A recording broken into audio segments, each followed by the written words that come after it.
வாழ்க வையகம், வாழ்க வளமுடன். வாழ்க வேதாத்திரியம், குருவே துணை. சிந்தனை ஆற்றல் மிக்க மாணவ செல்வங்களே, ஆசிரியர் பெருமக்களே, உங்கள் அனைவரையும் பெருமதிப்போடு வணங்கி வாழ்த்தி வரவேற்று இந்த அமர்வினை தொடங்குகிறோம். நாம் இந்த அமர்வில் அறிவித்தபடி கருமையம் என்னும் தலைப்பில் நாம் சில வாழ்வியல் கருத்துக்களை தெரிந்து கொள்ள இருக்கிறோம். மனவளக்கலை என்பது வாழ்க்கை கல்வி, நலவாழ்வு கல்வி. அதுதானே. அந்த வகுப்பை தொடங்குறதுக்கு முன்னாடி முதல்ல உங்களுக்கு இன்று தமிழ் புத்தாண்டு தினம் அல்லவா நாள், உங்களுக்கு எனது வாழ்த்துக்களை தெரிவித்துக் கொள்கிறேன். பொதுவாக வாழ்த்துன்னா எப்படி, நீங்க தமிழ் புத்தாண்டுல இந்த புத்தாண்டுல எப்படி வாழணும்? நல்லா வாழணும், அதானே நல வாழ்வு. நல வாழ்வுன்னா என்ன? உடல் நலம், மனநலம், சரிதானே? இப்போ நீங்கெல்லாம் என்னை விட உங்களுக்கு மூளைத்திறன் அதிகம், பிறவியிலேயே லேட்டஸ்ட் பிரெயின், புரியுதுல? உங்களுக்கு தெரியும், நேற்று பாடம் கேட்டிருப்பீங்க, evolution of human being.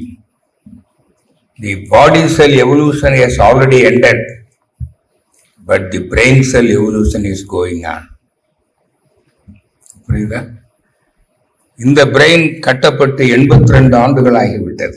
Old brain. நீங்க எல்லாம் என்னை விட நீங்க படிக்கிற பாடத்தை நான் படிக்க முடியுதா? முடியல. எனக்கும் பேரன் பேத்தி எல்லாம் இருக்கிறாங்க, ஒரு பாடமும் புரியல. அவங்களுக்கு எனக்கு சொல்லிக் கொடுக்க தெரியல, அதனால நான் டியூஷனுக்கு தான் அனுப்ப வேண்டி இருக்குது. புரியுதுல்ல?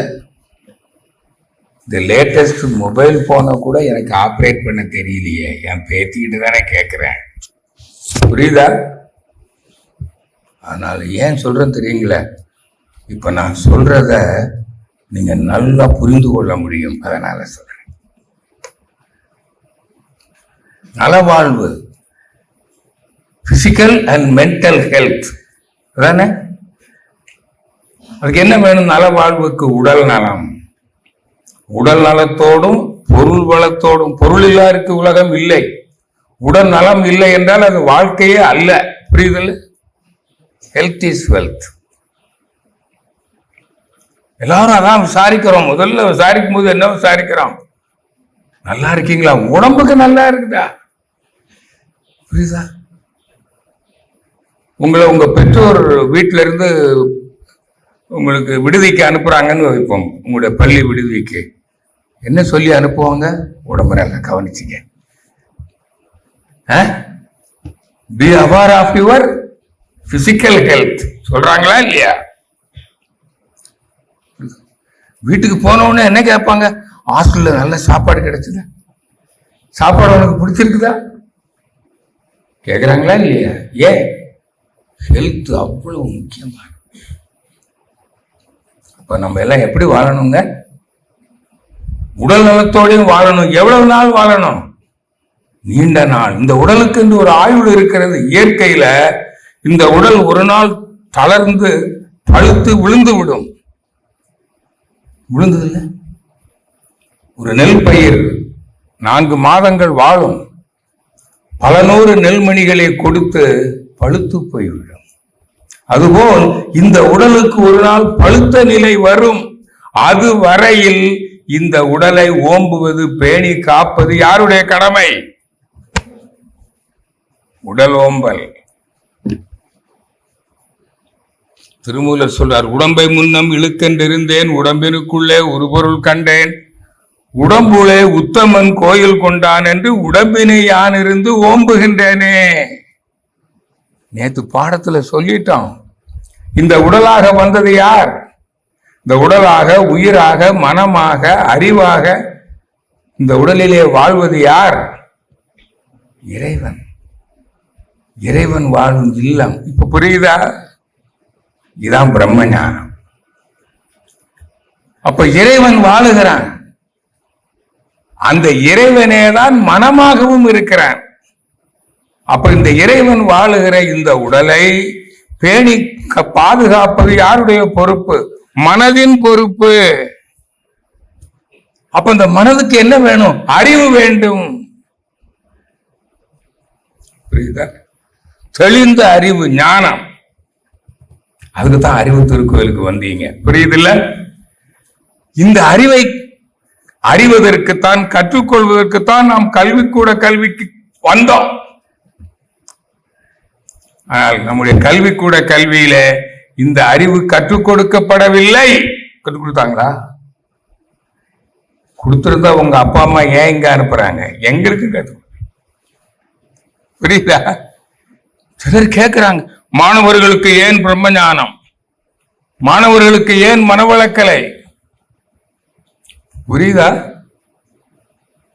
கல்வியில் கொடுக்கப்படாத கல்வியை, அறிவை வேதாத்திரி மகரிஷி, நம்முடைய தாத்தா, ஆன்மீக தந்தை கொடுக்கிறார்.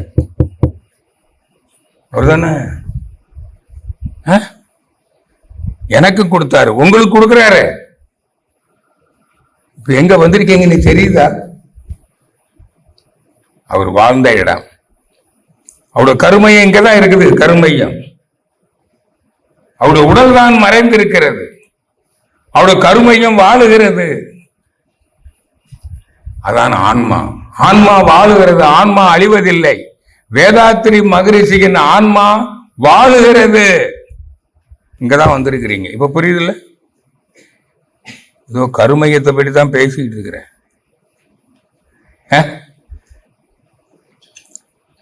அவருடைய கருமையத்தில் இந்த அறிவு இருந்தது.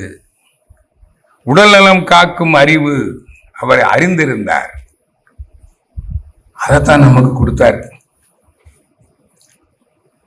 எனக்கு அவர் தான் கொடுத்தார். நானும் கல்லூரி எல்லாம் படிச்சு பட்டங்கள்லாம் வாங்கினேன். ஆனா உடல்நலம் காக்கிற அறிவு கூட இல்லையே. நோய்வாய்ப்பட்டு நொந்து கல்யாணமும் பண்ணி வாழ முடியலையே. நோய். அப்பதான் மகரிஷிகிட்ட வர்றேன். கவலைப்படாத, உனக்கு அந்த அறிவு இல்லை. ஞானம், அறிவுனா ஞானம், தெளிந்த அறிவு, முழுமையான அறிவு. உனக்கு அறிவு இருக்கு, ஆனா என்ன இல்ல? ஞானம் இல்லை. ஞானம்னா என்ன? Complete knowledge.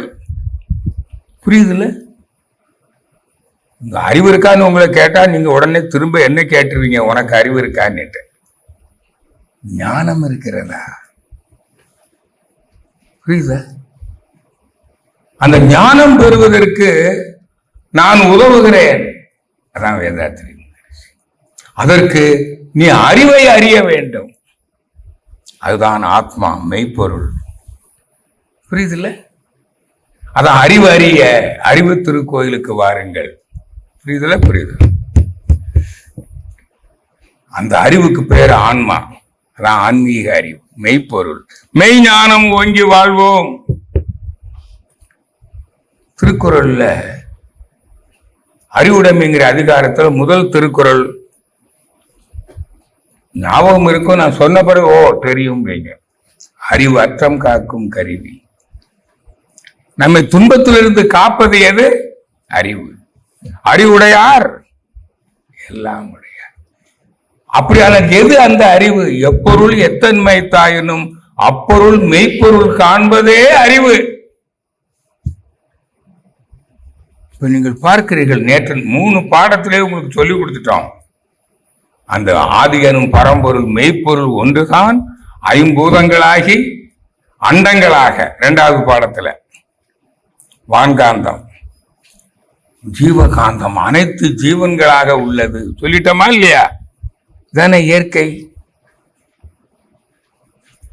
ஆக இப்ப நீங்கள் அறிவில் முழுமை பெற்றவர்கள். புரியுதா? இயற்கையை முழுமையாக அறிந்து கொண்டீர்கள். நீங்கள் மெய்ஞானி. மெய்ஞானம் ஓங்கி வாழ்வோன்னு தானே சொன்னீங்க சங்கல்பத்துல. இப்பொழுது நீங்கள் மெய்ஞானம் ஓங்கி வாழுகிறீர்கள் நான் சொல்றேன். சரிதானா? எப்படி? உங்களுக்கு தெரியும் நீங்கள் யார் என்று. வீட்டுக்கு போனா சொல்லுவீங்க நீங்க யாருன்னு. ஏதோ அடையாளத்துக்கு பேர் வச்சிருக்கீங்க. ஆனா நீங்க உண்மையில அங்க போய் என்ன தெரிஞ்சுக்கிட்டு வந்தீங்க?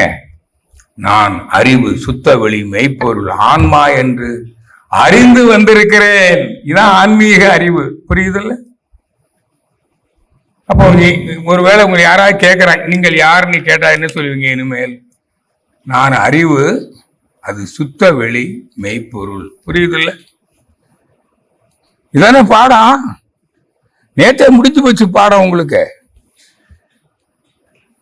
அதை உறுதிப்படுத்திக்கிறதுக்கு இறைநிலை தவம்னு ஒண்ணு கத்து கொடுத்தோமா இல்லையா?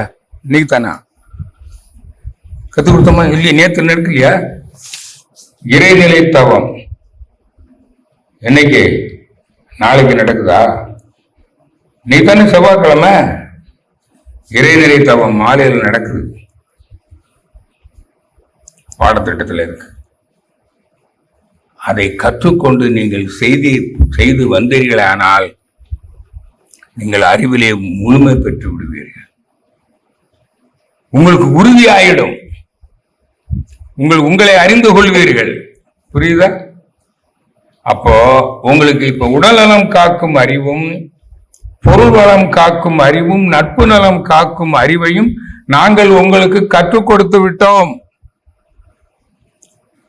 கற்க கசடர கற்பவை கற்றபின் நல்ல வேலை. இந்த திருக்குறள் மறவாமல் இருந்தா போதும். எங்களை எப்படி கற்றுக் கொடுத்துருக்கிறோம் தெரியுமா? உடல் நலம் காப்பதற்கு என்ன செய்யணும்னு சொல்லியிருக்கிறோம். உடல் நலத்தோடு வாழ்வதற்கு என்ன செய்யணும் சொல்லி கொடுத்துருக்குறோம். இப்ப சொல்லிடுறேன், அப்புறம் தான் ஞாபகத்துக்கு வரும். இங்க பதிவாகுது. என்னுடைய அலைபேசி எண்ணுக்கு நீங்க கேட்டீங்கன்னா உங்களுக்கு நானே அனுப்பி விட்டுருவேன். இங்க பதிவாகுது. என்ன கற்றுக்கொண்டேன், மகரிஷி என்ன கற்றுக் கொடுத்தார், அதை நான் இன்று வரை செய்து வருகிறேன். அப்படி வாழுகிறேன். அதனால்தான் 82 வயதிலும் எப்படி இருக்கிறேன்? அல்ல, உடல் நலத்தோடு இருக்கிறேன். புரியுதா? இப்பவும் 200 கிலோமீட்டர் நிற்காம கார் ஓட்டுறேன். டீ குடிக்கிறதுக்கு நிறுத்துவேன், அவ்வளவுதான், வேற ஒண்ணும் இல்லை. புரியுதா? அதுக்கு நான் என்ன செய்யறேன், நீங்க என்ன செய்யணும், இங்க என்ன சொல்லி கொடுத்துருக்கிறோம்? அதிகாலையில் எழுந்து காலை கடன்களை முடித்து, காலை கடன்கள்னா உங்களுக்கு தெரியும், கழிவறை குளியலறை கடன்கள். அப்புறம் என்ன செய்யணும்? உடல் பயிற்சியும் காயக்கல்பம் பயிற்சியும் செய்து அகத்தவமும் செய்ய வேண்டும். புரியுதா? தேவையான எழுதிருங்க, என்ன மறந்து போனாலும் போயிடும். சும்மா குறிப்பா எழுதிக்கங்க. அதிகாலையில் எழுந்து காலை கடன்களை முடித்து உடலுக்கும் உயிருக்கும் மனதிற்கும் யோக பயிற்சிகள் அளிக்க வேண்டும். அதான் யோக கலை. யோக பயிற்சிகள் அளிக்க வேண்டும். அப்புறம் இரவு தூங்க செல்லும் வரை, இரவு உறங்க செல்லும் வரை இடைப்பட்ட நேரத்தில் பசிக்கும் போது உண்ணணும், தாகம் வந்தால் நீர் அருந்தணும், உணவில் ஒழுங்கை கடைப்பிடிக்க வேண்டும். எழுதுங்க அதுல, உணவில் ஒழுங்கு. புரியுதுல? உணவில் ஒழுங்கு. அடுத்தது நீங்க என்ன செய்யணும்? நீ மாணவ பருவத்தில் என்ன செய்றீங்க? கல்வி அறிவில் உயர்வதற்கு உழைக்கிறீர்கள். பொருள் ஈட்ட உழைக்கல, பொருள் ஈட்டும் அறிவை கற்றுக்கொள்வதற்காக படிக்கிறீங்க. எதுக்கு படிக்கிறீங்க? தொழில் அறிவுக்கு. ஒழுக்க பழக்க அறிவு, ஒழுக்க பழக்க அறிவையும் தொழில் அறிவையும் கற்றுக்கொள்வதற்கு நீங்கள் செயல்படுகிறீர்கள். அப்படித்தானே? அதனாலதான் படிச்சு முடிச்சும் போடுவது 10வது, அது 12வது அல்லது ஒரு கல்லூரி இறுதி ஆண்டு முடிக்கிற போது சர்டிபிகேட் கொடுக்குறாங்க. தொழில் அறிவுக்கு மார்க் சர்டிபிகேட். ஒழுக்க பழக்க அறிவுக்கு என்ன சர்டிபிகேட்? அதையாவது சொல்லுங்களேன். Contact certificate. அதை பற்றி யாரும் கவலையே படுறது இல்லை. ஒழுக்க பழக்க அறிவு, அப்துல் கலாம் அதான் சொன்னார், ஒழுக்க பழக்க அறிவுள்ள இளைஞர்களை நம்முடைய கல்வி உருவாக்கவில்லை, மனிதர்களை உருவாக்கவில்லை, விலங்குகளை தான் உருவாக்கி இருக்கிறது. பட்டதாரிகளை, படிப்பாளிகளை. புரியுதா? ஒழுக்க பழக்க அறிவு புரியுதில்ல? ஒழுக்கம்னா என்னங்க? இங்க சொல்லி கொடுத்திருக்கமே, தனக்கோ பிறருக்கோ தற்காலத்தோ பிற்காலத்தோ உடலுக்கோ மனதுக்கோ துன்பம் தராமல் வாழ்வதே ஒழுக்கம். அந்த அறிவை இங்க சொல்லி கொடுத்துட்டோம். உங்களுக்கோ பிறருக்கோ ஒழுக்கம் துன்பம் தரக்கூடாது. அதுக்கு என்ன செய்யணும்? அதுக்கு தான் 5 அளவு முறை காப்பது, 2 ஒழுக்க பண்பாட்டை கடைபிடிப்பது. புரியுதா? உணவு, உழைப்பு, உறக்கம், பாலுறவு, எண்ணம், இந்த 5 அளவு முறை மீறுபவன் தனக்குத்தானே தீங்கு செய்கிறான். அளவு முறை மீறுவது ஒழுக்கம் கெட்ட செயல். புரியுதா? எழுதுங்க அதையாவது. 5 உங்களுக்கு தெரியும். உணவு, உழைப்பு, உறக்கம், பாலுறவு, எண்ணம், 5 அளவு முறை மீறுவதும். அப்புறம் 2 ஒழுக்க பண்பாடு உங்களுக்கு தெரியுமில்ல, சொல்றீங்களே, 3 தரம் சொல்றீங்களே. நான் எனது வாழ்நாளில் யாருடைய உடலுக்கும் மனதுக்கும் துன்பம் தர மாட்டேன், துன்பப்படுவோருக்கு என்னால் முடிந்த உதவிகளை செய். இது பொருள் தெரிஞ்சு சொன்னீங்களா? சும்மா உங்க பாட்டுல கேசட் ரெக்கார்டர் மாதிரி சொன்னீங்களா? உணர்ந்து சொல்லு. அதுதான் 3 தரம் சொல்ல வச்சோம். இதுதான் ஒழுக்கம். அப்ப நீ பிறருக்கும் தீங்கு தருவதில்லை, உனக்கும் தீங்கு தருவதில்லை, தீதும் நன்றும் பிறர் தர வாரா. அப்ப நீ எப்படி வாழ்வீங்க? உடல் நலத்தோடும் மனநலத்தோடும் வாழ்வீர்கள். புரியுதுல்ல? முயற்சி வாழ்வீர்கள். மனநல வாழ்வுக்கு பொருள் வேண்டும். எப்படி வாழ்வீங்க? படிச்சு முடிச்சுட்டு என்ன செய்ய போறீங்க? தொழில் தானே போறீங்க. சமுதாயத்துக்கு பயனுள்ள ஒரு தொழில் செய்யணும். சாராயம் காய்க்கிற தொழிலில் ஈடுபடுவீங்களா? சொல்லுங்க. அது கூட அரசாங்க வேலை தான். அரசாங்கம் நடத்துது சாராய கடை, கம்பெனி. அங்க வேலைக்கு போறீங்களா? நல்ல வேலையா? அது சமுதாயத்துக்கு பயனுள்ள தொழில் செய்யணும். தொழில் அறிவை வளர்த்துக் கொள்ள வேண்டும்.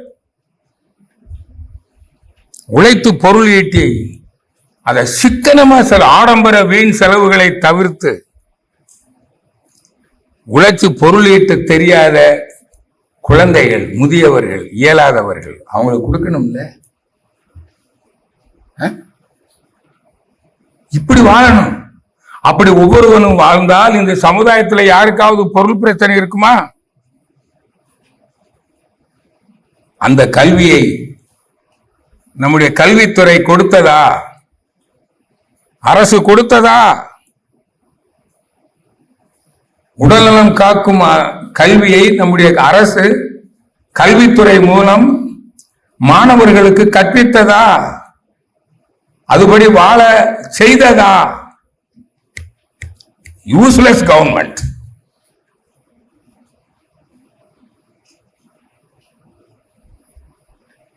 படிச்சவங்களுக்கெல்லாம் தொழில் அறிவு இருக்கா? நேர்மையா உழைச்சி சிக்கனமா செலவு பண்ணி பொருள் பிரச்சனை இல்லாம வாழ்றானா?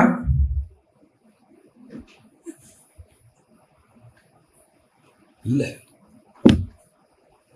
அன்பு இருக்குதா? யாருக்கும் துன்பம் தராமலும் பிறர் துன்பம் போக்கியும் வாழணும். இந்த மனித நேயம், உயிர்ம நேயம், ஆன்மீக அறிவு, இந்த அறிவை இந்த அரசு கொடுத்ததா?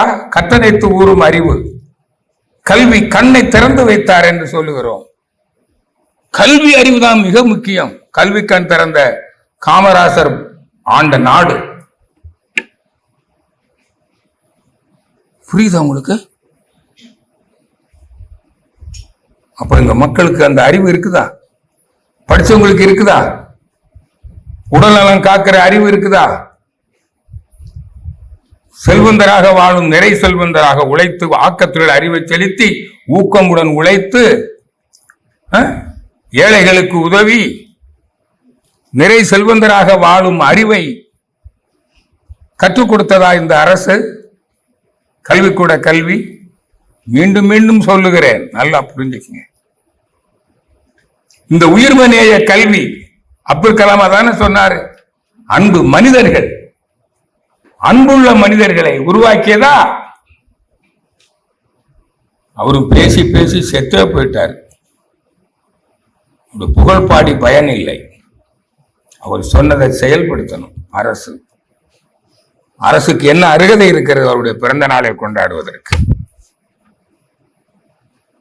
புரியுதா? அதனாலதான் இப்ப இவ்வளவு சிக்கல். இந்த நிலைமை உங்களுக்கு வரக்கூடாது. ஏற்கனவே இந்த பள்ளி கல்லூரியில படித்தவங்களுக்கு எல்லாம் இந்த அறிவு இருக்கா? என் மகள் படித்தா, பிஜி எல்லாம் படிச்சா, 50 வயசுல திடீர்னு செத்து போயிட்டா. 1.25 லட்சம் ரூபாய் வருமானம், சம்பளம், தொழில். காலையில் 7 மணிக்கு என்னோடு அலைபேசியில் பேசுகிறாள். அப்ப நான் இரவு 9 மணிக்கு தம்பியை ஏர்போர்ட்ல பார்த்து பேசிக்கிறேன். அவனுக்கு வீட்டுக்கு சென்னையில், அவன் பின்லாந்து போறான், தூத்துக்குடியில இருந்து. அவன் என் கூட தான் இருக்கிறான் தூத்துக்குடி. பேசிட்டு, சரிப்பா நீ பரவாயில்ல தம்பி, வராட்டி பரவாயில்ல, நீ விமான நிலையத்தில் போய் பார்த்துக்க அப்படின்னு சொல்லிட்டேன். 1/2 hour கழிச்சு போன் வருது, சந்திரா செத்து விட்டாள். திடீரென்று வாந்தி எடுத்தது, பேதியானது, வாந்தி எடுத்தது, சுருண்டு விழுந்தால் செத்து போனாள். நான் என் மகளை சொல்லிக்கிட்டே இருக்கிறேன், இந்த வாழ்க்கை முறை சரியில்லை, be aware of your health. அப்பா சொல்லி கொடுக்கிறேன் எல்லாம் உலகத்துக்கு.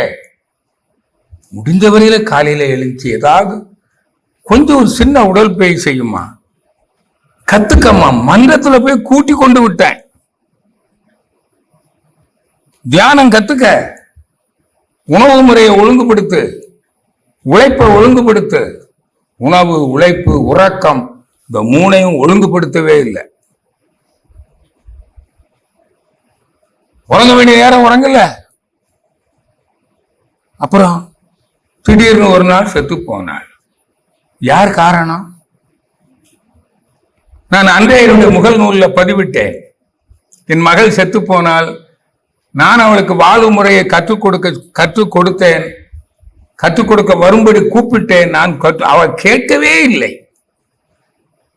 அதை கல்விக்கூட கல்வியில் கட்டாய பாடமாக இந்த அரசு கற்றுக் கொடுத்திருக்குமே, ஆனால் என் மகள் செத்திருக்க மாட்டாள். என் மகள் சாவுக்கு காரணம் யாரு? அரசு. போட்டிருக்கு, இருக்கு, பதிவு இருக்கு. இப்பதான் 2 வருஷம் தான் ஆச்சு. புரியுதா? ஏதோ இப்ப புரிஞ்சுட்டீங்களே, உங்களுக்கு கத்துக் கொடுத்துட்டோமா இல்லையா? நான் கூட அரசு பணியில இருந்தேன். பணி நிறைவு பெறுவதற்கு முன்பே நான் செத்து போவேன் என் மனைவியிடம் சொன்னேன். ஏனென்றால் அவ்வளவு நோய். மருத்துவர்கள் மருந்து மாத்திரை எழுதி கொடுத்துட்டாங்க. எவ்வளவு நாளைக்கு சாப்பிடணும்னு கேட்டேன். இருக்க வரைக்கும் சாப்பிடுனாரு. மாத்திரை இருக்க வரைக்குமா நீ கேட்டேன். இல்ல, நீ இருக்க வரைக்கும் சாப்பிடணும். நொந்து போயிட்டு சம்பளத்துல 1/3 பங்கு மருந்து மாத்திரைக்கே போச்சு. எப்போ? 1978. இன்னைக்கு 82 வயது. மருந்தும் இல்லை, மாத்திரையும் இல்லை. புரியுதா? பணி நிறைவு பெற்று 24 ஆண்டுகள் ஆகிறது. இப்படி ஒவ்வொருத்தர் வாழணுமா இல்லையா? சும்மா போனா வாழ்க வளமுடன். உங்க பெற்றோர்களுக்கு கூட இதெல்லாம் தெரிஞ்சுதான் அனுப்புனாங்களான்னு எனக்கு தெரியாது. புரியுது? உங்களுடைய ஆசிரியர்களுக்கு தெரிஞ்சிருக்கு, அதனாலதான் உங்களை இங்க அழைச்சிட்டு வந்திருக்காங்க. ஆசிரியர் பெருமக்கள், அவர்களை நான் வணங்குகிறேன். புரியுதா? சும்மா ஏதோ வந்தோம், 3 நாள் வந்தோம், எப்படியா நல்ல சாப்பாடு, நல்ல சுற்றுப்புற சூழல், விடுமுறை காலத்தில் என்ஜாய்டு 3 days அப்படின்னு ஃபீட்பேக் சொல்றதுக்காக வந்திருக்கீங்க. You have learned to live happily.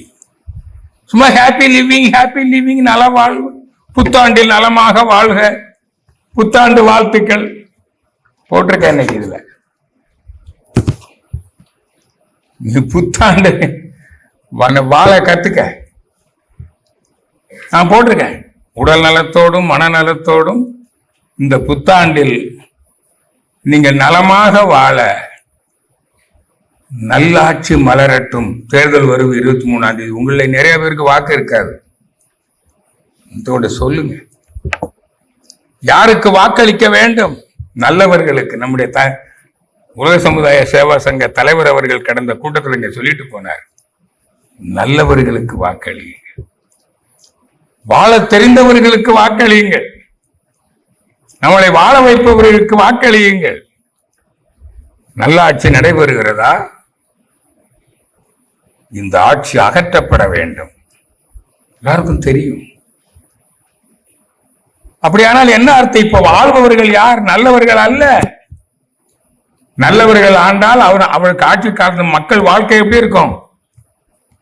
நோயாளிகளின் எண்ணிக்கை குறைந்து வந்திருக்கும், மாறாக இப்பொழுது என்ன கூடி வருகிறது. புரியுதா? மருத்துவமனைகளிலும் மருந்து கடைகளிலும் கூட்டம் பெருகி கொண்டு வருகிறதா, குறைந்து வருகிறதா? சொல்லுங்க. இது நல்லாட்சியா? ஏழைகளின் எண்ணிக்கை, இலவசத்துக்கு கையேந்துகிற நிலையில் இருக்கிற மக்களின் எண்ணிக்கை கூடி இருக்கிறதா, குறைந்து இருக்கிறதா? இது நல்லாட்சியா? பிச்சைக்காரர் ஆக்கி இருக்கிறீர்கள், கையேந்துகிறார்கள். ரேஷன் கடையிலும் இலவசத்தையும் மக்கள் ஓடுகிறார்கள். புரியுதல்? ஏன்னா நீங்க தான் சமுதாயத்துக்கு தூண்கள், வாழப்போகிறவர்கள். கையில பெரிய வாக்கு இருக்கிறது. இன்னும் கொஞ்ச நாள் கழிச்சு, இன்னும் 18 வயசு ஆயிருக்காது உங்களுக்கு. சொல்ல வேண்டியதனுடைய கடமை. மகரி சொல்லியிருக்கார், அறக்கல்வி இளைஞர்களுக்கு கிட்டவே அறிவறிந்தோர் உள்ளுணர்வின் ஆழ்ந்த கருத்தெல்லாம் ஆட்சி முறையில் மலர்ந்து உலகம் உய்ய வேண்டும். அதான் உலகில் உள்ள பொறுப்புடைய தலைவர் எல்லாம் உயிரறிவை உள்ளுணர்வாய் பெறுதல் வேண்டும். உயிர் என்ன? ஆன்மீக அறிவு. அந்த ஆன்மீக அறிவை பெற்றவன் தான் மனவள கலைஞன். இவனல்லவா ஆட்சிக்கு வர வேண்டும். புரியுதா? இப்ப இருக்கிறவருக்கு மனம்னா என்னன்னு தெரியுமா? கடவுள்னா என்னன்னு தெரியுமா? கடவுள் நம்பிக்கையே இல்லாதவர். புரியுதா? அப்புறம் எப்படி நல்லா வாழ்வேன்? சரி, நோயாளிகள் எண்ணிக்கை பெருகி இருக்கிறது. ஏழைகளின் எண்ணிக்கை, வறுமை கோட்டுக்கு கீழே வாழ்பவர்கள், gap between rich and poor is day by day widening. அண்ணாந்து பார்க்கின்ற மாளிகை கட்டினாலும் அருகிலே ஓலை குடிசையில் மனிதன் வாழுகிறான். உன்னுடைய சக மனிதன் உன்னுடைய சகோதரன். இதுவா சகோதர அன்பு?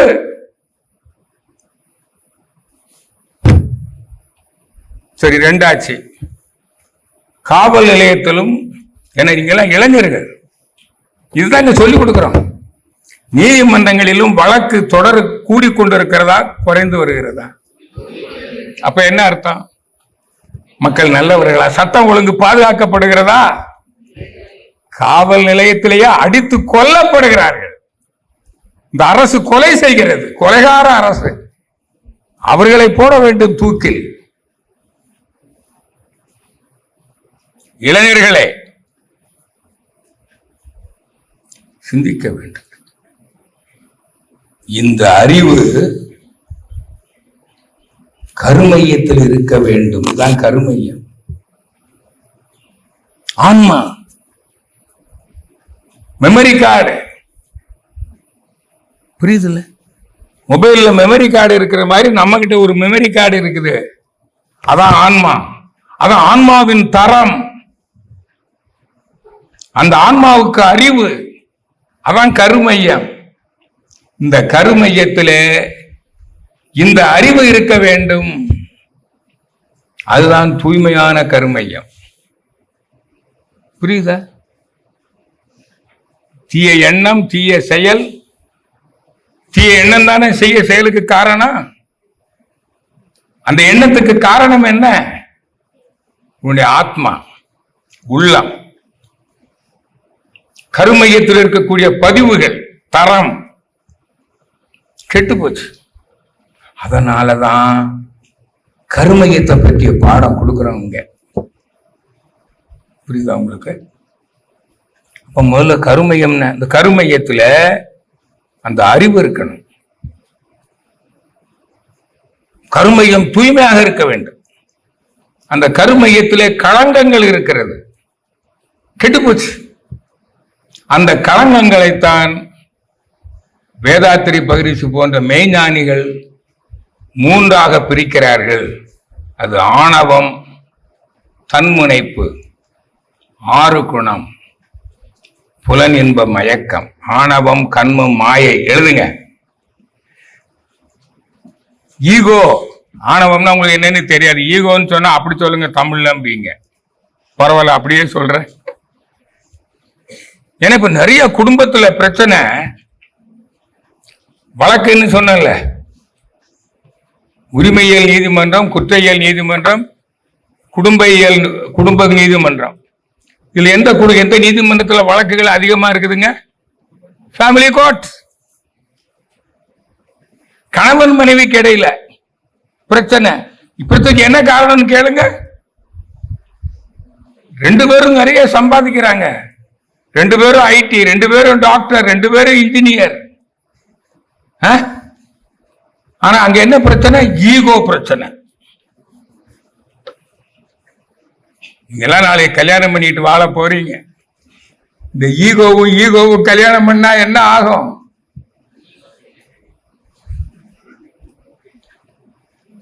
உங்க கருமையத்தில் ஈகோ இருக்கலாமா? தன்முனைப்பு, நான் என்ற அகந்தை, கர்வம். அதுதான் கருமையத்தை பற்றி பாடம் கொடுக்கிறோம்.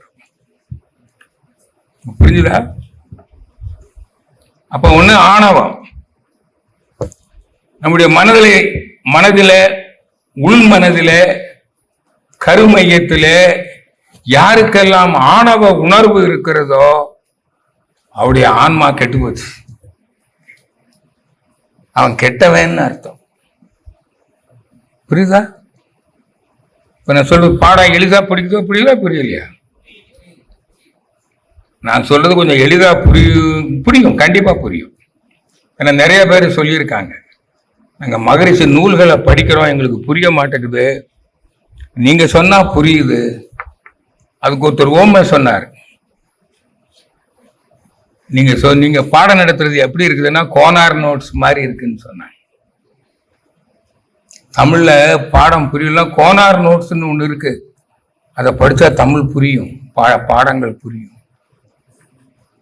நான் சொல்றது புரியுதா புரியலையா?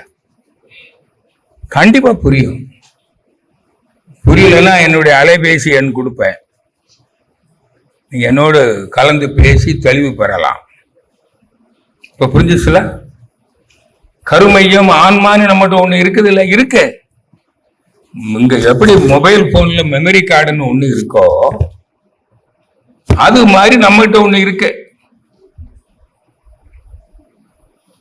மெமரி கார்டு கூட கண்ணுக்கு தெரியுறது மெமரி கார்டு அல்ல. அந்த மெமரி கார்டு தொட்டா தெரியும், கண்ணுக்கு தெரியும், கருப்பா இருக்கும். எங்காவது மெமரி கார்டு வேற கலர்ல பாத்திருக்கீங்களா? டிஸ்கு, அதான் கருமையம், கருப்பா இருக்கும்.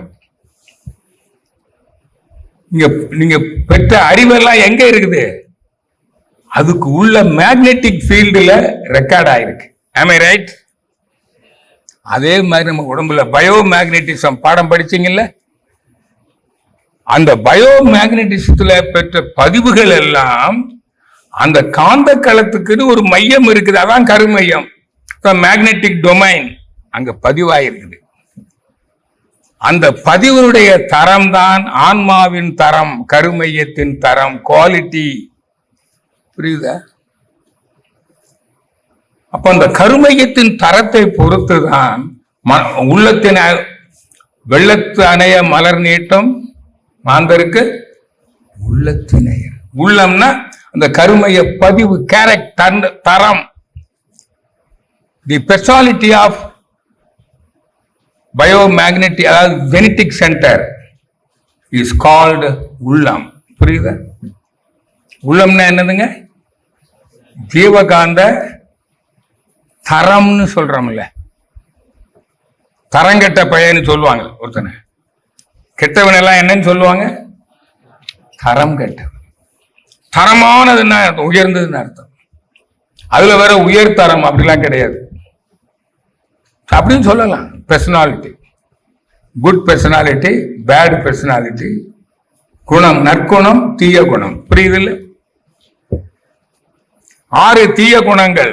புரியுதா? 6 நற்குணங்கள் இதெல்லாம் அதையாவது சொல்லுங்களேன். 6 தீய குணங்கள். பேராசை. சொல்லுங்க, என் கூட சேர்ந்து சொல்லுங்க பார்க்கலாம். பேராசை, சினம், கடும்பற்று, முறையற்ற பால் கவர்ச்சி, உயர்வு தாழ்வு மனப்பான்மை, வஞ்சம். இதான் நாங்க சொல்லி கொடுத்தோம் அருகுணம்னு.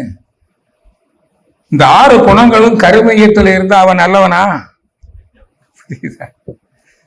அப்போ நற்குணங்கள் எது சொல்றீங்களா? சொல்லுங்களேன்.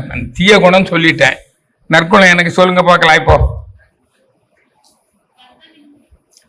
நான் சொல்றேன், எழுதிக்கங்க. நிறைமனம், பொறுமை. இங்க பாடத்துல எல்லாம் சொல்லியிருப்போம், அகத்தாய்வு பயிற்சியில் எல்லாம். நீங்க ஏதோ கவனிக்காம விட்டுட்டீங்கன்னு நினைக்கிறேன். பரவாயில்ல, இப்போவாவது கவனிச்சுக்கங்க. நிறைமனம், பொறுமை, ஈகை, கற்பு, சம உணர்வு, மன்னிப்பு. நிறைமனம், பொறுமை, ஈகை, கற்பு, சம உணர்வு, மன்னிப்பு. இதுதான் மனிதனுடைய குணங்கள். அவன்தான் மனிதன். விலங்குக்கு இந்த குணம் இருக்கா? நல்ல குணம் இருக்கா? விலங்குக்கு இருக்கிறதுலாம் பேராசை, சினம், கடும்பற்று, முறையற்ற பால் கவர்ச்சி, உயர்வு தாழ்வு மனப்பான்மை, வஞ்சம். இந்த 6 குணங்கள் யாருக்கு இருக்குதுங்க? விலங்குக்கு இருக்கு. விலங்குக்கு கற்பு இருக்குதா? காளமாட்டுக்கு கற்பு இருக்குதா? பசுமாட்டுக்கு கற்பு இருக்குதா?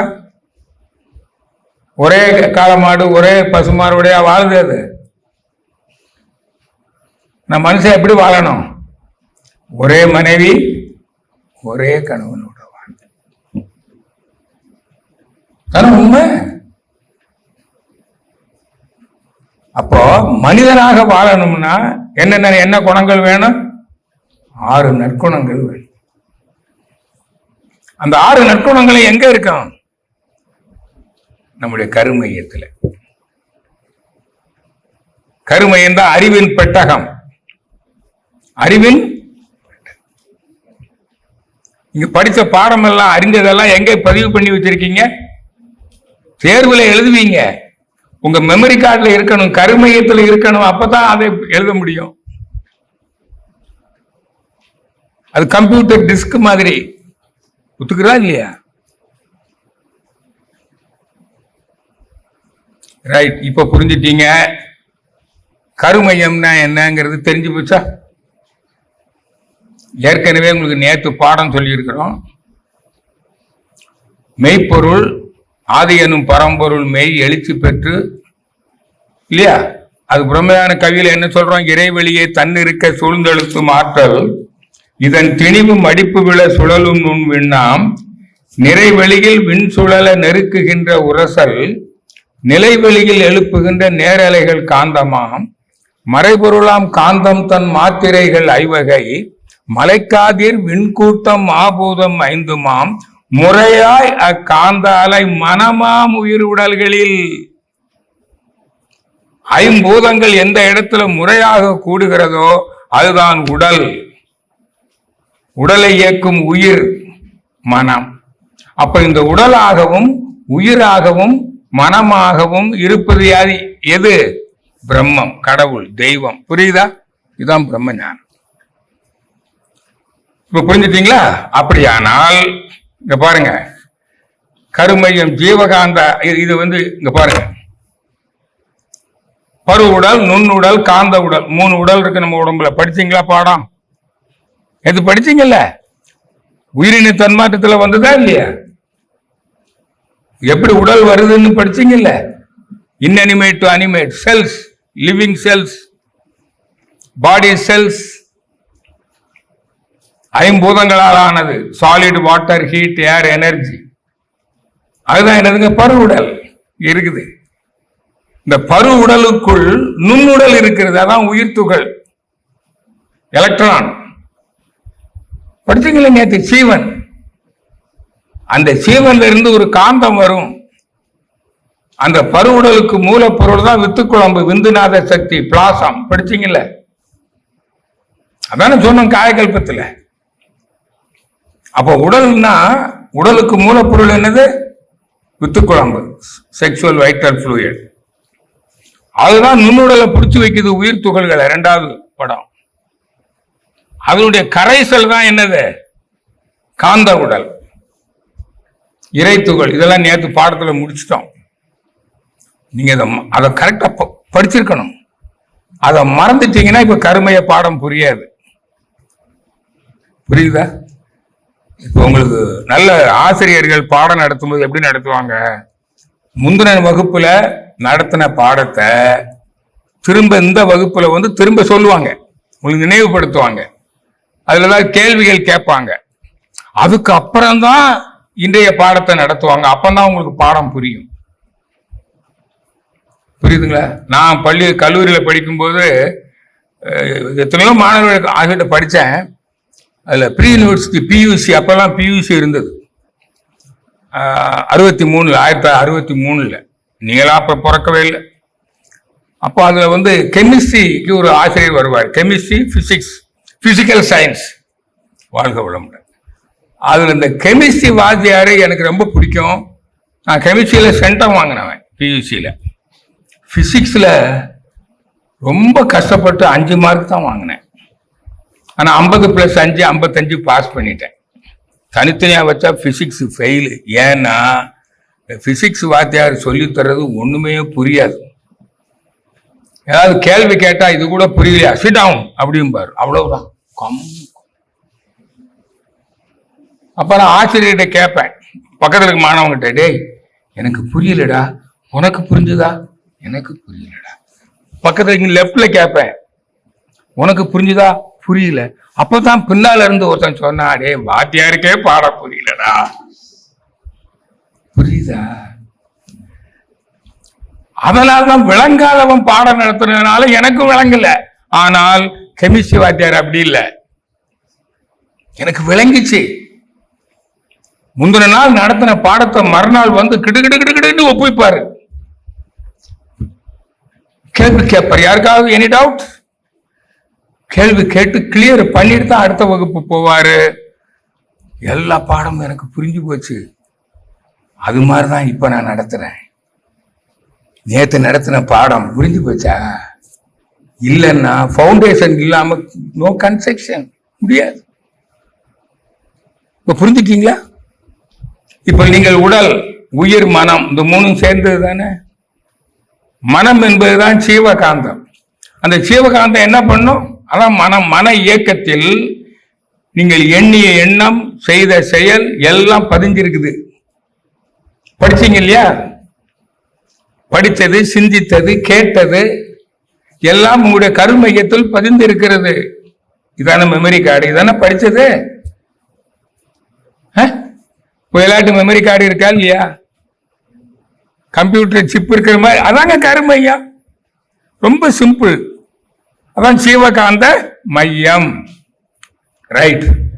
இதெல்லாம் நீங்க பாருங்க. அது துல்லிய சமதள சேர்மைன்னு சொல்லுவோம். அதாவது ஒவ்வொரு எலக்ட்ரானுக்கும் மைய பகுதியில் கருப்பா ஒண்ணு இருக்குமா இல்லையா? அதான் ஒரு உயிர் துகள். எலக்ட்ரானுக்கு மின் அணுவுக்கு ஒரு மையம் இருக்குமா இல்லையா? அதான் அணுவுக்கு கருமையம். இந்த அணுக்களாலான இந்த பூமி நில உலகம் சுத்துதா இல்லையா? அப்ப சென்ட்ரிபியூட்டல் ஃபோர்ஸ்ன்னு சொல்றீங்க. மைய பகுதியில ஒரு சுழல் இருக்குமா இல்லையா? அங்க மையத்துல இயக்கமே இருக்காது. அதான் பிளாக் ஹோல், டார்க் எனர்ஜி சுத்துது சென்ட்ரல் பாயிண்ட்ல.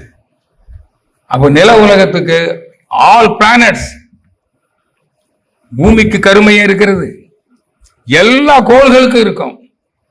அல்ல சூரியனுக்கு இருக்கிற கருமையம் தான் பெரிய கருமையம். இங்க கிராவிட்டி அதிகம். சொல்லுவாங்க கடல்ல சில இடத்துல நீர் சுழி இருக்கும், பெரிய அது கப்பல் போனா உள்ள போயிடும். புரியுதா? அதே மாதிரி வான்வெளியில கூட ஒரு சுழல் இருக்கு. அந்த இடத்துல பிளைட் போனா என்ன ஆயிடும்? காணாமலே போயிடும். அப்படியே கம்ப்ரஸ் ஆகி அணுக்களை அடிச்சு நொறுங்கி எல்லாம் பிரிஞ்சு.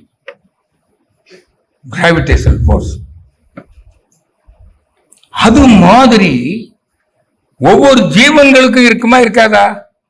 அதான் ஜீவன்களின் காந்த கையம் களமே சிவகாந்த களமே கருமையம். அப்ப அந்த கருமையத்துல என்ன இருக்கும்? வித்து குழம்பு இருக்கும், விண் இருக்கும், ஸ்பெசிபிக் கிராவிட்டி. வித்து குழம்பு நம்ம உடல் முழுதும் இருக்குது இல்லையா? அந்த வித்து குழம்பு அப்ப எங்க இடத்துல நம்ம அதிகமா இருக்கும்?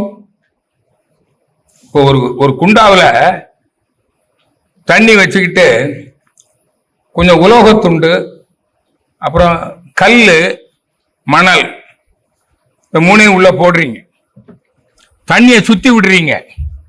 அந்த இரும்பு துண்டு எங்க போய் நிற்கும்? நடுமத்தி சென்டர். அப்படியா? மூணும் ஒண்ணுதான். நடுவில் போய் நிற்கும். கல் எங்க போய் நிற்கும்? அதுக்கு பக்கத்துல. ஏன்? அதை விட கிராவிட்டி குறைவு. மணல் எங்க இருக்கும்? அதுக்கும் சுத்தி. தண்ணியில பாத்தீங்கன்னா தெரியும். மத்தியில என்ன இருக்கும்? இரும்பு துண்டுகள், துகள்கள், துண்டுகள். அதை சுத்தி என்ன இருக்கும்? கல். அதை சுத்தி என்ன இருக்கும்? மண். அதே தான் இங்க இருக்கு நம்ம உடம்புக்குள்ள. மத்தியில என்ன இருக்கும்? ஜீவவித்து குழம்பு, செக்ஷுவல் வைட்டல் ஃப்ளூயிட், பிளாசம். புரியுதா? அதான் மூலாதாரம்னு சொல்றோம், கருமையம். இங்க இருக்குமா இருக்காதா? இப்போ நம்ம உடம்புல விண் சுழலுது, எலக்ட்ரான், மில்லியன்ஸ் அண்ட் மில்லியன்ஸ். அப்ப எங்க தெளிவு பெற்று இருக்கும்? மைய பகுதியில். காந்த துகள்களும் சுழன்று ஓடுது, அதுக்கு ஒரு மையம் இருக்கும். அந்த மூணு மையமும் எங்க இருக்குதுங்க? உடலுக்கு மைய பகுதியில, சென்டர் பாயிண்ட்ஸ். அதான் மூலாதாரம். உயரம் அகலம் பார்த்தீங்கன்னா இப்ப புரிஞ்சிச்சு இல்லையா? அப்ப அந்த கருமையத்தில் சிவகாந்தம் இருக்குது. அதுதான் மனம். மனம் இயங்கி பெற்ற அறிவு, அனுபவங்கள் எல்லாம் எங்க இருக்குதுங்க? அங்கதான் இருக்கும். அந்த தரத்தை தான் நல்ல தரமா இருந்தா அது எப்படி இருக்கும்னா அங்க என்ன இருக்கும்? அன்பு, சம உணர்வு இருக்கும். நம்ம எல்லாம் யாரு? ஒண்ணுதான். ஒன்றே குலம் ஒருவனே. சொல்றதுக்கு பயப்படுறீங்களா? யாதும் ஊரே. அப்ப நம்ம எல்லாம் ஒண்ணுதானே, சகோதர சகோதரிகள் தானே. இந்த அறிவு இருந்தா சண்டை போடுவானே பொருளுக்காக. ட்ரம்புக்கு இந்த அறிவு இருக்கா? எந்த ஒரு நாடு இன்னொரு நாடோட சண்டை இடுகிறதோ, போர் இடுகிறதோ, அவனுக்கு என்ன இல்லை? அன்பு. நான் என்னோட பொறுத்தவரையில ஈரான் எனக்கு தெரிஞ்ச அளவில் சொல்றேன், தி ட்ரூ இஸ்லாம் அங்கதான்.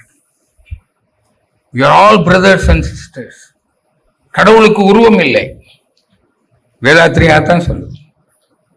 புரியுதுல்ல? அதனாலதான் அவங்க யார்கிட்டையும் வம்புக்கு போகல. வம்புக்கு வந்தா விட போறதும் இல்லை. புரியுதா? இப்ப என்ன நடந்தது? அவன் பேசாம அவன் வேலையை பார்த்துட்டு அவனு போய் நோண்டி இந்த ட்ரம்ப் இப்ப பெரிய சிக்கலாகி போச்சு. இப்போ என்ன பண்றதுன்னே தெரியல, பைத்தியம் பிடிச்ச மாதிரி அலையிறான் அந்த ஆளு. நம்மளெல்லாம் சிக்க வச்சுட்டானே. அவன் கருமையத்தில் அன்பு இருந்தா, இந்த ஆன்மீக அறிவு இருந்தால், உயிர்மனைய அறிவு இருந்தால், அன்பு இருந்தால் இந்த நிலைமை வருமா? புரியுதா? பொருள் காக்க, பூ காக்க, பொன்னை காக்க போரிட்டு மடிகிறது. அப்புறம் எப்படி உலக சமாதானம் வரும்? வேர்ல்டு பீஸ், உலக சமாதானம், சமாதான வாழ்க்கை சமீபத்தில் இருக்கிறது. எங்க இருக்குது? பேப்பர்ல தான் இருக்குது. இப்ப புரியுதா? அப்ப இந்த கருமையத்தில் ஆணவம், தன்னை வேறாக கருதுவது, அனைவரும் ஒன்று. இயற்கையிலிருந்து ஆணவம்னா என்னன்னு எழுதுங்க, டெபினிஷன் எழுதுங்க. What is ego? ஆணவம்னா என்ன? தன்முனைப்புன்னா என்ன?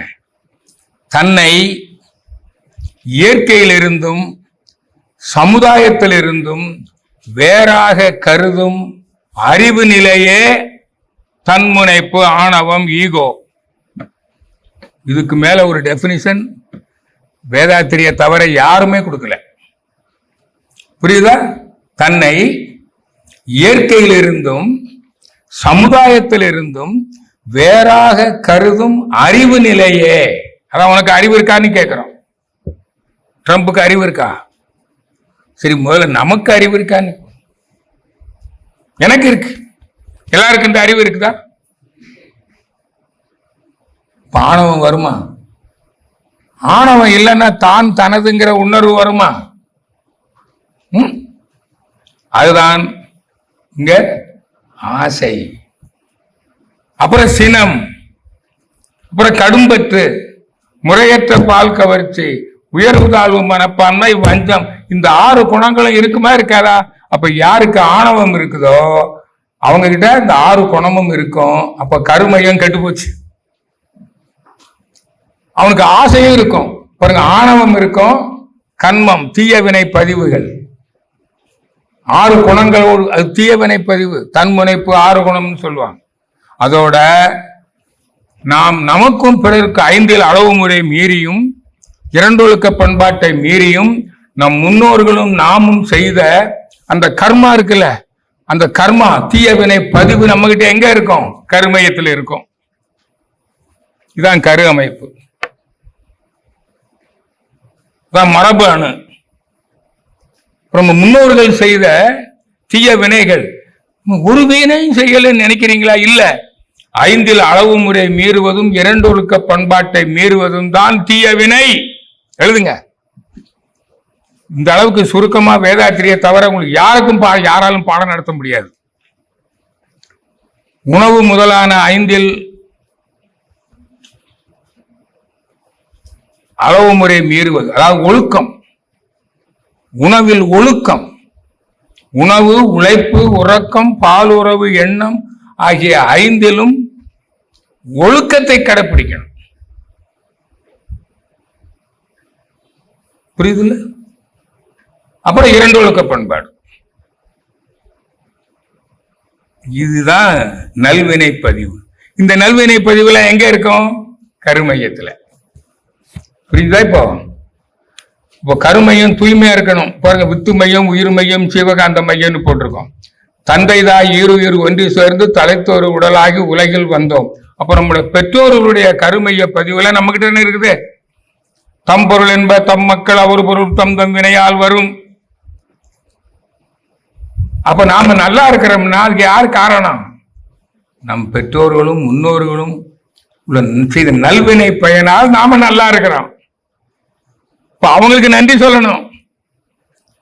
நல்ல உருவமைப்போட பிறந்திருக்கிறோம், நமக்கு பிறவியிலே உடலெல்லாம் இருக்கிறது, கொஞ்சம் நல்ல அறிவு இருக்கிறது, பண்பு இருக்கிறது. அப்ப இது யார் காரணம்? நம் முன்னோர்கள். அவங்களுடைய கருமை, அவங்க கருமை நம்ம வந்தோம். புரியுதா? ஒரு நோய்வாய்ப்பட்ட தக்காளி விதையை எடுத்து பயிர் பண்ணா அதே நோய் தக்காளி செடிக்கு வருமா வராதா? அப்ப அதுல விளைகிற தக்காளிக்கு வருமா வராதா? அதனால தானே இப்ப விஞ்ஞானம் என்ன பண்ணுது? நல்ல தரமான விதையை தேர்வு செய்து அதை பயிர் பண்றோம். Seed technology. நான் அறநிலையத்துறைக்கு வருவதற்கு முன்பு தமிழ்நாடு வேளாண்மை பல்கலைக்கழகத்தில் தணிக்கை அதிகாரியாக நான் பணியாற்றினேன். எனக்கு தெரியும். அங்க விதை ஆராய்ச்சி எல்லாம் பண்ணுவாங்க. அந்த ஜீனை மாத்துறாங்க. ஐயோ, நல்லபடியா மாத்தினா பரவாயில்லடா, அதை கெட்டுப்படியா மாத்தி விட்டீங்களே. ஆராய்ச்சி பண்றங்கிற புத்தித்தனித்தனமா புரியுதா? இப்போ அந்த வேலையை நீங்க செய்யக்கூடாது. இப்ப கருவை தக்கார் தகவலார் என்பது அவரவர் எச்சத்தால் காணப்படும். நம்ம பெற்றோர்கள் நல்லவங்களா கெட்டவங்களாங்கிறது நம்மளை வச்சு தெரிஞ்சுக்கலாம். நமக்கு தானா நோய் வருதுன்னா என்ன அர்த்தம்? கேட்கிறாங்கல்ல மருத்துவர்கள், உங்க அப்பா அம்மாவுக்கு இருந்ததா, தாத்தா பாட்டிக்கு இருந்ததா, கேன்சர் இருந்ததா, பிபி இருந்ததா, சுகர் இருந்ததா, கேட்கிறாங்களா இல்லையா? நீங்க சுத்தமா இருந்தானே உங்களுக்கு நல்ல புள்ள பிறக்கும். கருவுடைய திருவுடைய புள்ள வேணுமா? அப்ப உங்க கருமையத்தை எப்ப தூய்மைப்படுத்தணும்? கல்யாணம் பண்ற முன்னாடி. அதுதான் உங்களை இப்பவே கூப்பிட்டுருக்கோம். பாடம் ஏதோ பொழுதுபோக்குக்கு கேட்டு போறதுக்கு வரல, உங்க வாழ்க்கைக்கு தான். புரிஞ்சுதா? புரியலையா? இன்னும் 10 நிமிஷம் தான், இன்னும் 5 நிமிஷம் தான் இருக்குது, பாடம் முடிய போகுது. அப்போ கருமையம் அதான் மனம். இந்த மனம் உணர்ச்சி வயப்பட்ட நிலையில இயங்கும் போதுதான் தீய செயல்களை செய்கிறது. அதான் பீட்டா வேவ். டென்ஷன் ஆகுதுங்க பீட்டா. அது ஆல்பா நிலைக்கு கொண்டு வரணும், பழக்கணும். பீட்டா டெல்டாவுக்கு கொண்டு வந்து பழக்கணும். அப்பதான் மனதை அமைதி நிலையில் வைத்திருக்க முடியும். அதுக்கு தான் மெடிடேஷன். புரியுதா? இப்போ அங்க நான் பார்த்தேன், சிலர் ரொம்ப ஆர்வத்தோட தவம் பண்றீங்க, சிலருக்கு இன்னும் மதிப்பு தெரியல. அதனால தவம் பண்ண சொன்னா அவங்க எங்கேயும் பாக்குறாங்க, நிமிர்ந்து உட்கார சொன்னா இப்படிதான் உட்காருறாங்க. மதிப்பு தெரிஞ்சா கை கோத்து நிமிர்ந்து அசையாம பின்னால சாயாம உட்காரும். தவம் செஞ்சுக்கிட்டு இருக்கும்போது இடையில கண்ணை முழிச்சு பார்க்கக்கூடாது. பண்றீங்கன்னா உங்களுக்கு இன்னும் தவத்தினுடைய மதிப்பு தெரியலன்னு அர்த்தம். கருமையங்க மனதை அமைதி நிலையில வச்சிருக்கணும். மன இயக்கம் உணர்ச்சி வயப்பட்ட நிலையில தான் கெட்ட பதிவுகள்லாம் ஏற்படும். மனமும் அதெல்லாம் மனத்தானா மாந்தருக்கு உயர்வு. அப்ப நீங்க என்ன செய்யணும்? கருமையத்தை தூய்மையா வச்சிருக்கணும்னா, தூய்மைப்படுத்தணும்னா நம்ம மனதை அமைதி நிலையில் இயக்கி பழகணும். அதான் மெடிடேஷன். அப்பதான் அமைதியில இயங்கும். அப்பதான் டென்ஷன் ஆகாது, உணர்ச்சி வயப்படாது. டென்ஷன் ஆனா என்ன பண்ணிடுவீங்க? 5 அளவு முறையை மீறி விடுவீர்கள், 2 ஒழுக்க பண்பாடையும் மீறி விடுவீர்கள். அதை மட்டும் எழுதுங்க. டென்ஷன் ஆனா என்ன செய்வேன் அப்படியே எழுதுங்களேன். டென்ஷன் தமிழ்னே எழுதுங்க. யாருக்கு டென்ஷன் வருதோ அவங்க என்ன செய்வீங்க தெரியுமா? உணவு முதலான 5 அளவு முறை மீறி விடுவீர்கள். உணவு முதலான 5 அளவு முறை மீறி விடுவீர்கள். ஒழுங்கு கெட்டு போயிடும். அப்புறம் பிறருக்கு துன்பம் தருவீர்கள், 2 ஒழுக்க பண்பாடை மீறி விடுவீர்கள். உங்களால பிறருக்கு துன்பம் தராம இருக்க முடியாது. துன்பப்படும் மக்களுக்கு உதவுகிற அந்த பண்பு வேணுமில்ல. ஈதல் இசைப்பட வாழ்தல், அது வல்லது ஊதியம் இல்லை உயிருக்கு. அன்பும் கருணையும். அன்பு என்பது பிறருக்கு துன்பம் தராமல் வாழும் பண்பு. கருணை என்பது பிறர் துன்பம் போக்கி வாழும் பண்பு, இல்லையா? அப்ப இந்த குணம் இருந்ததுன்னா கருமையம் எப்படி இருக்குமுங்க சொல்லுங்களேன்? நல்ல பதிவு. இப்ப கருமையத்துல அன்பு இருக்கும், ஆணவம் அழிஞ்சிடும், 6 குணங்களும் அழிஞ்சு போயிடும்.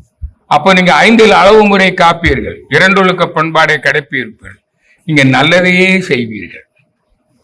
அவன் உள்ளதை உணர்ந்தவன் நல்லதை செய்வான், அல்லதை விடுவான். இனி தீயவை செய்வீங்களா? நீ செய்வதெல்லாம் நல்லதையே செய்கிறீர்கள். காலையில் 5 மணியிலிருந்து இரவு 10 மணி உறங்க செல்லும் வரை இங்க எப்படி தீயதை செய்ய முடியும்? அல்லவை தேய அறம் பெருகும், நல்லவை நாடி இனிய செய்யும். அறத்தான் வருவதே இன்பம், அறம் செய்ய விரும்பு. புரியுதா? அதான் அறத்துப்பால். அறநெறி அறிவு. அப்ப அறநெறி அறிவு என்னதுங்க? 3. அதான் உங்களுக்கு கத்துக் கொடுத்துருக்குறோம். எழுதுங்க. அறநெறி அறிவு 3 இதெல்லாம்: ஒழுக்கம், கடமை, ஈகை. ஒழுக்கம் உடல்நல வாழ்வுக்கு, கடமை உணர்வு பொருள் வள வாழ்வுக்கு, ஈகை உணர்வு நட்பு நல வாழ்வுக்கு. புரியுதா? அப்ப உடல் நலம் வந்துடும், பொருள் வளம் வந்துடும், நட்பு நலம் வந்துடும். இப்ப நாட்டுல மக்கள் எப்படி மருத்துவமனையில் கூட்டம் கூடுமா? இன்னைக்கு எப்படி இருக்குது? மருந்து கடையிலையும் மருத்துவமனையிலும் கூட்டம் பெருகிட்டே இருக்குது. இது நல வாழ்வா? மக்கள் எல்லாம் நல்லா இருக்காங்களா? இலவசத்துக்கு கையேந்தும் கூட்டம், ரேஷன் கடையில கூட்டம், இது நிறை செல்வமா? வறியவர்கள் ஏழைகளின் எண்ணிக்கை பெருகி இருக்கிறது என்று பொருள். மீண்டும் சொல்லுகிறேன், காவல் நிலையத்திலும் நீதிமன்றங்களிலும் வழக்குகள் கூடிக்கொண்டிருக்கிறதா? குறைந்து வருகிறதா? இது நல்லாட்சி நடைபெறுகிறதா? புரியுதா? அதனால இந்த புத்தாண்டில் ஒரு நல்ல, நாம் எல்லோரும் நலமாக வாழ, மன்னர் எவ்வழி மக்கள் அவ்வழி. புரியுதில்ல? முறை செய்து காப்பாற்றும் மன்னவன் மக்களுக்கு இறை என்று வைக்கப்படும். புரியுதில்ல? அப்படிப்பட்ட இறைவனை போன்றவர்கள் ஆட்சிக்கு வரணும். அதான் இப்ப இந்த மாதம் ரொம்ப முக்கியமான மாதம். இந்த வருஷத்துல நல்ல நல்ல ஆட்சி அமையணும். நாம் எல்லோரும் உடல் நலத்தோடும் பொருள் வளத்தோடும் நட்பு நலத்தோடும் உலக இன்பங்களை துய்த்து மன நிறைவோடும் வாழ்வதே நல வாழ்வு. அந்த முழுமை நல வாழ்வுக்கு இதுக்காக பாதுகாக்கணும் இல்ல? மக்களின் உடல்நல வாழ்வுக்கும் உடல்நல வாழ்வுக்கும் பொருள் வள வாழ்வுக்கும் நட்பு நல வாழ்வுக்கும் பாதுகாப்பு அளிக்கிற, மக்களை நேசிக்கிற ஒரு ஆட்சியை யார் அமைக்கணும்? தானா வருமா? நாம தான். மக்களாட்சி. வாக்களிப்பது நம்முடைய கடமை. சொல்லியிருக்காங்க எல்லாம், வாக்களிப்பது நம்முடைய கடமை. 100 விழுக்காடு வாக்கு வரணும். பாண்டிச்சேரியில் ஏதோ 80 வந்திருக்குது. தமிழ்நாட்டில் 100 வர வேண்டும். புரியுதுங்களா? நீங்கள் வாக்காளராக இல்லை என்றால் உங்கள் நண்பர்கள் உறவினர்களுக்கு சொல்லுங்கள். இந்த புத்தாண்டில் இந்த புத்தாண்டு முதல் இந்த மனித சமுதாயம் நலமாக வாழ இந்த கருமையத்தை நாம என்ன செய்யணும்? தூய்மை செய்ய வேண்டும். அந்த கருமையத்தை தூய்மை செய்யும் ஒரு வாழ்க்கை முறையைத்தான் மனவளக்கலை என்ற பெயரில் உங்களுக்கு நாங்கள் கற்பித்திருக்கிறோம். நீங்கள் கற்றுக்கொண்டீர்கள், கற்றபடி நடப்பீர்கள் என்று உங்களுக்கு சொல்லி, நீங்கள் அனைவரும், நீங்களும் உங்களுடைய அன்பு குடும்பமும் உடல் நலத்தோடும் பொருள் வளத்தோடும் நட்பு நலத்தோடும் மகிழ்ச்சியாக வாழ வாழ்த்தி மீண்டும் தமிழ் புத்தாண்டு வாழ்த்துக்களை தெரிவித்து நிறைவு பெறுகிறேன். அனைவருக்கும் நன்றி, மகிழ்ச்சி, வாழ்த்துக்கள்.